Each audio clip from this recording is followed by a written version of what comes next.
बिस्मिल्लाहिर्रहमानिर्रहीम। अस्सलाम वालेकुम व्यूअर्स, कैसे हैं आप सब? उम्मीद करती हूँ आप ठीक होंगे। अल्हम्दुलिल्लाह मैं भी ठीक हूँ।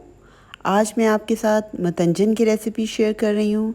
जैसे कि आप देख रहे हैं कि डिफरेंट कलर्स में और बहुत ही प्यारा दिखने वाला मतंजन जो है वो आपको दिखाई दे रहा है, और इसकी रेसिपी भी बहुत ही आसान है और ये मैं पहले भी आपके साथ शेयर कर चुकी हूँ। तो चलिए इस मज़ेदार से मतंजन को बनाना स्टार्ट करते हैं। पानी मैंने बॉईल करने के लिए रख दिया हुआ था और चावलों को मैंने भिगो के रख दिया हुआ था घंटा पहले। जब पानी में बॉईल आया तो मैंने चावल इसमें डाल दिए। 3 ग्लास मेरे पास चावल थे और मैं इसमें सेला राइस यूज़ कर रही हूँ, क्योंकि जर्दे में तो आपको पता है कि स्पेशली सेला राइस बहुत अच्छे लगते हैं। तो ये देखिए मैंने इसको जो है इतना डन करना है कि ये तकरीबन 95 to 96% डन हो जाए। फुल डन ही हो जाए तकरीबन, तो ठीक है, क्योंकि जब चीनी डलती है तो फिर जो है वो चावल अकड़ जाता है, इसलिए हमें फुल डन तक करना होता है इसको, चावलों को। अब चावल मैंने बॉईल करके स्ट्रेन करके रख लिए हैं। आधा कप मैंने घी लिया है। आप जब ज़रदा या मतंजन बनाएं तो घी का इस्तेमाल करें, अगर आपकी मर्ज़ी है, अगर आप ऑयल यूज़ करना चाहते हैं। इसमें मैंने सब्ज़ इलायचियाँ 4-5 डाली हैं और थोड़े लौंग, और उनको कड़कड़ा लिया है। और थोड़ी सी मैं नट्स डाल रही हूँ, बादाम, कोकोनट है और पिस्ता है, जो फ्रूट भी ड्राई फ्रूट आप चाहते हैं आप डालें।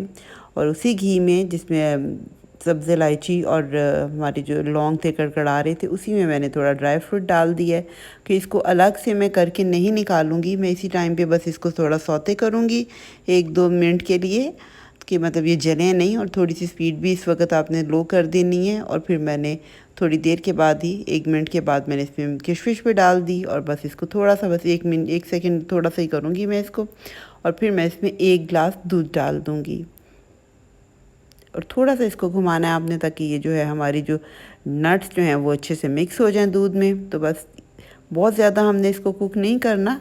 साथ ही मैं इसकी चीनी डाल दूँगी। चीनी जो है मैंने 3 ग्लास के हिसाब से मेजर करके इसमें 2.25 कप चीनी ली है, यानी कि 1 ग्लास में ना मैं पौना ग्लास जो है वो चीनी डालती हूँ, जो कि बिल्कुल सही रहता है मीठा इसका, ना बहुत ज़्यादा होता है और ना बहुत कम, कि आप मीठा खाएं तो आपको महसूस तो हो कि कुछ मीठा डाला है, बहुत फीका भी ना हो।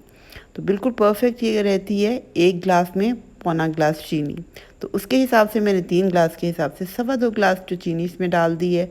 अब दूध और चीनी जो है वो अच्छे से मेल्ट हो, और दूध में जो चीनी है वो अच्छे से मेल्ट हो रही है। जब चीनी थोड़ी घुल जाती है तो ये देखिए इसकी वाइटिश और बबलिश सी हो गई है, क्योंकि इसमें दूध है। और ये साथ ही अब हमारी जब चीनी मेल्ट हुई तो मैंने चावल जो बॉईल करके रखे हुए थे वो मैंने इसमें ऐड कर दिए हैं, और इसको अच्छे से मैं मिक्स कर लूँगी, ताकि जो शीरा जो है वो चावलों के अंदर अच्छे से मिक्स हो जाए। ये देखिए नट्स भी अब इसमें है, सब कुछ है। अब इसको मैंने इतनी देर तक कुक करना है कि इसका पानी जो है ना सारा ड्राई हो जाए।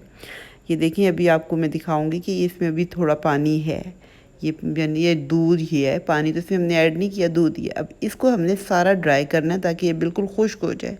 जब ये पूरे चावल जो हैं वो सोख कर लेंगे इसको, चीनी को, इसको शीरे को, तो फिर हम इसमें दूसरी चीज़ें तो डालेंगे। अब जब हमारा जो पानी जो है बिल्कुल देखिए ड्राई होने की तरफ आ रहा है, तो मैं इसको, जब देखिए अभी भी थोड़ा सा पानी है, पूरा इसको मैंने ड्राई करना है, ये 1-2 मिनट और लगेंगे, तो फिर ये पानी जो है सारा इसमें एब्जॉर्ब हो जाएगा। चावल देखें बिल्कुल सही थे, मैंने इसको डन किया हुआ था। चीनी डलने से वो अकड़ जाते हैं, तो इसलिए बिल्कुल ठीक रहते हैं। आपको उसका अगर कम आप पकाएंगे तो वो फिर कच्चे रह जाएंगे आपके चावल। अब पानी मेरा ड्राई हुआ है तो मैंने नीचे तवा रख दिया, ताकि मैंने इसको दम लगाना है। अब ये जो कलर्स मैंने रखे हुए थे, रेड, येलो, ग्रीन, ये मैं इसमें साइड इस तरह एक साइड थोड़ी थोड़ी साइड्स में करके तो डालती जाऊँगी इस तरह कलर्स। यही 3 कलर है, अगर आप कोई और कलर भी ऐड करना चाहते हैं ऑरेंज, तो आप वो भी डाल दें। साथ ही मेरे पास टूटी फ्रूटी थी, जिसकी रेसिपी मैं पहले आपके साथ शेयर कर चुकी हूँ। ये वही टूटी फ्रूटी है जो इसमें मैं यूज़ कर रही हूँ। तो उसी को मैंने कलर्स के हिसाब से उसी जगह पे डाला, ताकि अगर उसका भी कलर निकलेगा तो वो उसी में एब्जॉर्ब हो जाए। साथ मैंने थोड़ा क्योरा एसेंस डाल दी है और इसको दम पे रख दी है। दम पे रखने के बाद अब मैंने इसको 10-12 मिनट के बाद उतारा है।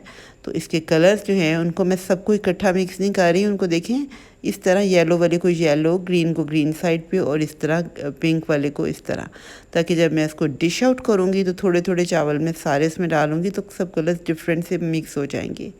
और साथ ही मैंने इसमें जो थोड़ा गार्निश के लिए रखा हुआ था नट्स वगैरह, वो मैंने इस पर डाल दिए हैं।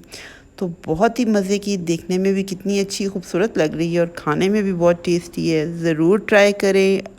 अगर रेसिपी पसंद आए तो फीडबैक दें, अपनी दुआओं में मुझे याद रखें। अल्लाह हम सबको अपनी हिफ्ज़-ओ-मान में रखे, अपनी रहमतें नाज़िल फरमाए। तो मिलते हैं किसी नई रेसिपी के साथ, तब तक के लिए अल्लाह हाफ़िज़।